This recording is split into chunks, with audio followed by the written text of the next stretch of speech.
Bonjour tout le monde, on est censé au nord de Mâcon, on est le 1er octobre 2023, on va faire un petit tour du potager, ça fait un petit moment que je vous ai pas eu. Voilà, j'avais envie, donc certainement en deux parties, parce que ça va durer un peu longtemps, donc voilà, on va faire le tour. Là je voulais juste vous montrer le petit Paulownia, à l'origine, qui était tout petit, qui est de cette année.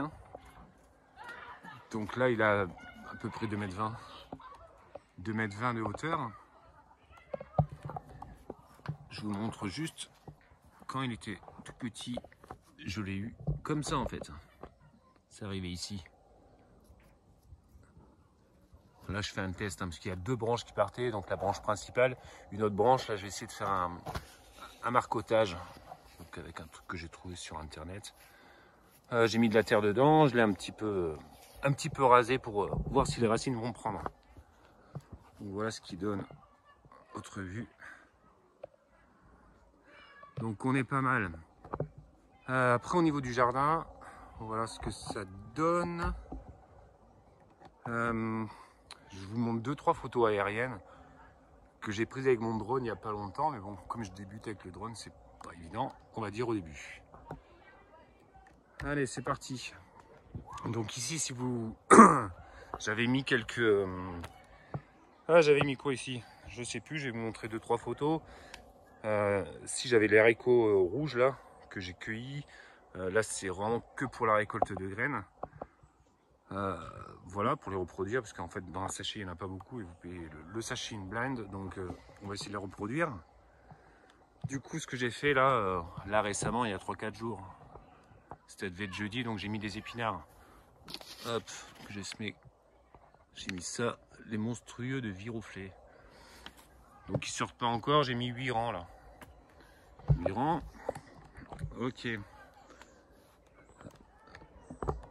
Là, je vous montre juste le brugnonnier, qui est énorme par rapport au début de l'année, quoi. C'est arrivé ici, à peu près. Et là, bah, je pense qu'on dépasse les 3,50 m. Donc c'est une croissance très rapide. Donc tant mieux, j'ai eu quelques brugnons. Je sais plus si j'ai des photos, si j'en ai, je vous les mettrai. Juste à côté, donc là il y avait de tout. Il y avait de la consoude qui poussait, j'avais des physalis. Donc on a tout nettoyé ce côté-là, qui était franchement c'était la jungle. Et là on a remis des radis, donc c'est pareil en même temps que les épinards. Par contre eux ils sortent. Ils sortent, on se tente un petit semis de radis d'automne. Là je me suis pris tardivement, mais bon, on s'en fout, j'ai testé. À la volée j'ai mis quelques chicorées, les endives, les watloff, pour essayer de faire de l'endive pour cet hiver. On verra bien, donc après il faut que j'achète un bac pour la mettre à l'intérieur et compagnie. Là je vois qu'il me reste encore de la courgette.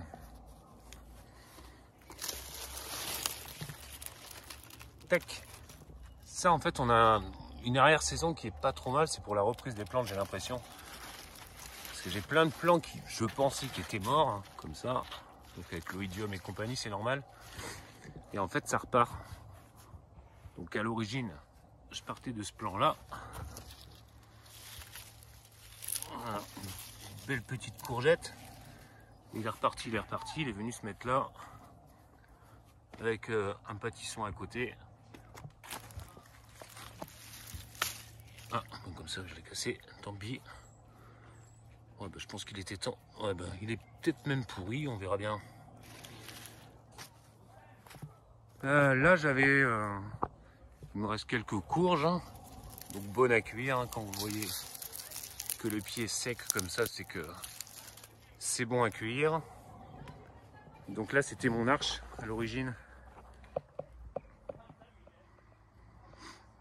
Donc les tournesols je les laisse jusqu'à temps qu'il y a des graines, après j'enlève. Hop.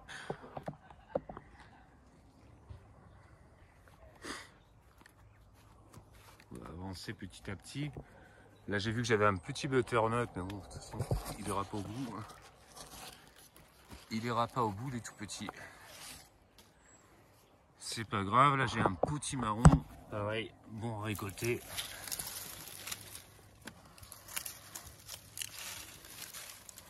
Il est pas mal. On est pas mal. Donc ici, hein, je vous ai... Hop, on va reprendre de l'autre côté. Comme ça. Donc il me reste quelques tomates. Tomates cerises. Tomates cerises clémentine.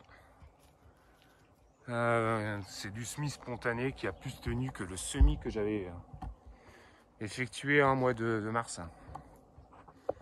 Après dans cette rangée là, ben, mes casiers à bouteilles que j'avais allongés, ben là j'ai fait monter une courge, pour l'instant il n'y a que dalle. On verra par la suite. Dans cette arche là, je l'avais une courgette slawi qui est tombée avec le vent, donc ben, je l'ai arrachée. Je l'ai en photo, je pense, donc je vais vous montrer. Au niveau des melons, bah, c'est mort, j'ai rien eu, mais c'est pas grave. Quand je vous dis que la nature elle repart, bah, ça c'est de la slawi. C'est de la slawi. Je peux peut-être vous montrer une fleur. Alors déjà, tac. Voilà, bébé slawi. Et ça c'est la fleur. Voilà. On la reconnaît bien la slawi, hein, la fleur est blanche. Là je vois que j'ai un autre pâtisson. Celui-là il est bien, il n'a pas touché le sol. Cornichon, bah, il va falloir que je refasse l'année prochaine, hein, parce que là j'ai laissé couler, en fait j'avais trois cornichons, donc j'ai laissé pousser, c'est pas grave. Ça c'était le melon citron. Je vais le garder pour les graines. Il est pas trop mal. Ici, donc j'avais semé des haricots là il y a pas longtemps, enfin il y a pas longtemps, il y a peut-être 2 mois. Donc ça c'est les violets velours. Donc on les a pas encore récoltés ceux-là. On va le faire. Hein. Ils sont pas mal du tout. Par contre là où on a commencé à récolter, en fait c'est les ça fait déjà 2 cueillettes, c'est les haricots contender. Et là ouais c'est pas la même. Là franchement 2 récoltes, là bah, il y en a une 3e qui est prête. Hein. Une 3e qui est prête. En parallèle là sur les côtés j'avais mis les poireaux tout le long, donc eux ils ont bien pris. Donc tant mieux, donc comme quoi ça se marie bien, le haricot et poireau. Là ce que vous voyez là c'est pas du tournesol, hein, c'est du topinambour. Topinambour qui monte comme ça. Tous les ans vous avez beau essayer de l'enlever, bah, si vous en laissez un, bah, ça repart. La fleur est très belle, hein, on dirait vraiment du tournesol. Voilà. Les petites abeilles elles aiment bien. Donc ce côté là du coup il va falloir que je vais les enlever, hein, parce que enfin, je vais au moins couper parce que ça me bloque la route. Donc je vais passer en dessous. Hop. Là j'arrive au niveau des tomates. Donc il m'en reste également. Donc celles-là je pense que ouais, elles sont bonnes. Elles sont bonnes à récupérer. Hop.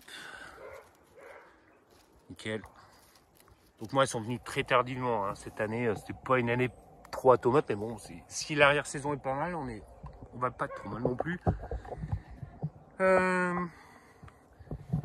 Tout ce qui est capucine, bah voilà, j'en ai partout.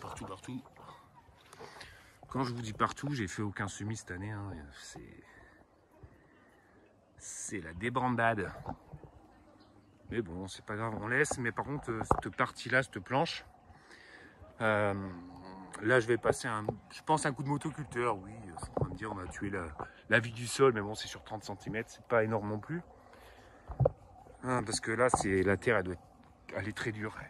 C'est très dur.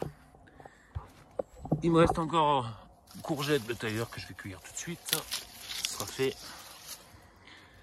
Voilà, courgette italienne. Hop.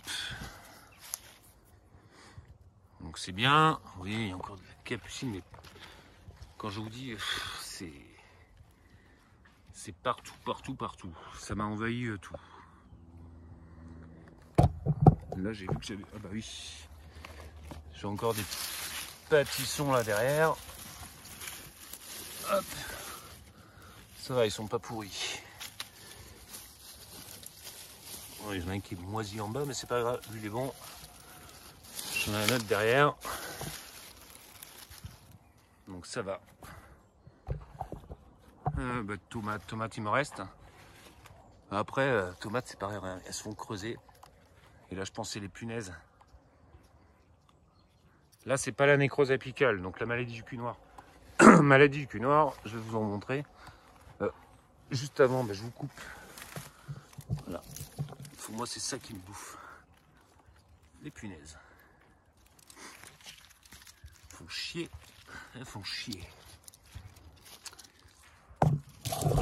Et là, le cul noir.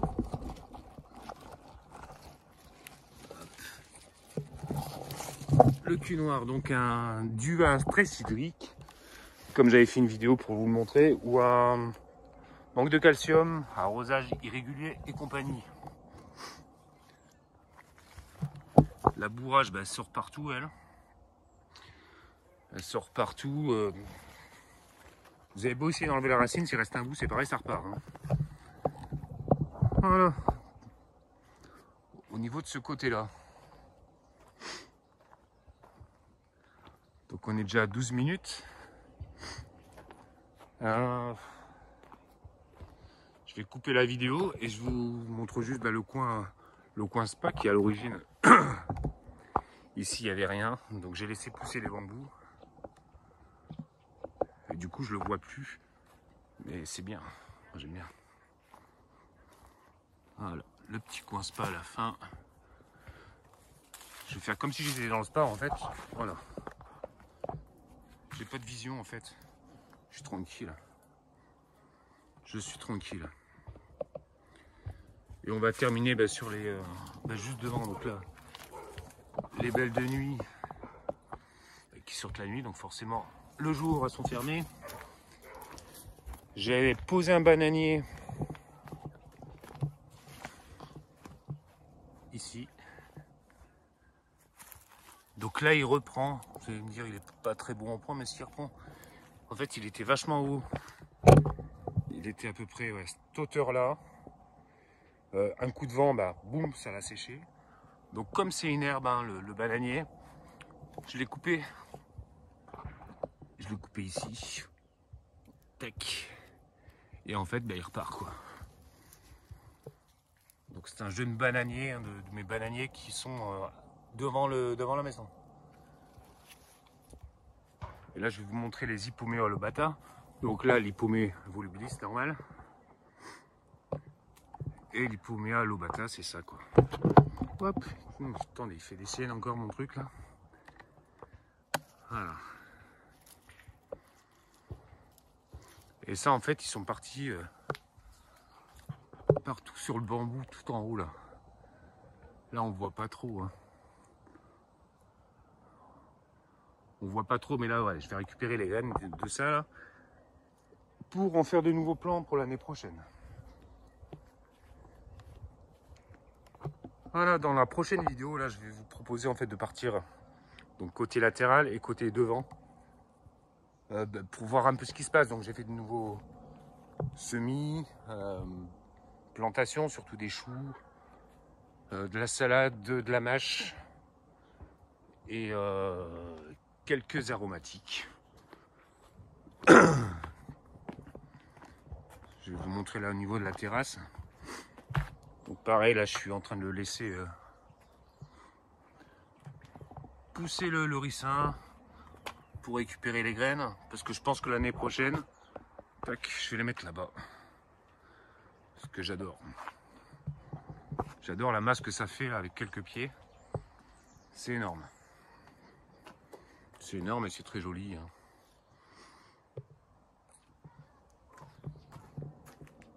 là je nettoyé le bac parce que là il y avait les gombos sorgho à balai, pardon, que j'ai coupé. J'ai coupé, mais j'ai laissé hein, parce que c'est. Je pense que c'est la même famille que le maïs. Ça fait les mêmes traits, enfin c'est les racines. Et là du coup j'en ai coupé une, enfin j'ai coupé la tranche principale et je laisse pousser et là ça repart. Il repart et là aussi au niveau du sol. Donc on va laisser. Donc voilà, il reste quoi? Il reste le... Excusez ma voix. Il reste quoi? Il reste la ciboulette, il reste l'estragon, un peu de persil, cacahuètes. La cacahuète, vous savez quoi? J'en ai encore derrière, donc on va la déterrer, on va la découvrir un peu. Je sais pas à quoi ça ressemble. Ah ben voilà. Cacahuètes, est-ce que c'était le moment ou pas, j'en sais rien. Non. Pour moi, il faut que ça attende encore un peu. C'est quoi? Je vais le remettre dans le sol, je pense que ça va repartir. Tac. Et après, il me reste quoi? Il me reste le basilic. Donc le vert, pourpre, basilic réglisse, basilic cannelle, basilic citron. Et profitez, hein, récupérez vos graines. Regardez, tac. Ça, vous faites ça. Pour récupérer vos graines, soit vous les mettez, moi je les mets directement en plein d'air, souvent ça pousse l'année d'après. Hein. Ou alors vous les faites sécher, vous les semez l'année prochaine. Donc voilà, et bien écoutez, ça a duré beaucoup trop longtemps, c'est pas grave.